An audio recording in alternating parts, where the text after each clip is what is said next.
Arolygaeth Gofal Iechyd Cymru yw un o'r 4 prif gorff arolygu yng Nghymru, a mae'r rôl bwysig gennym o ran sicrhau bod gwasanaethau cyhoeddus yng Nghymru o safon uchel.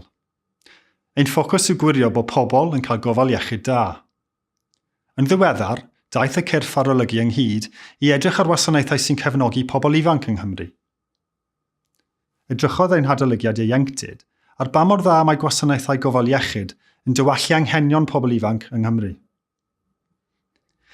Rydym wedi tynnu sylw ar y problemau mae pobl ifanc yn wynebu pan fyddent yn symud o wasanaethau iechyd plant i wasanaethau gofal iechyd oedolion.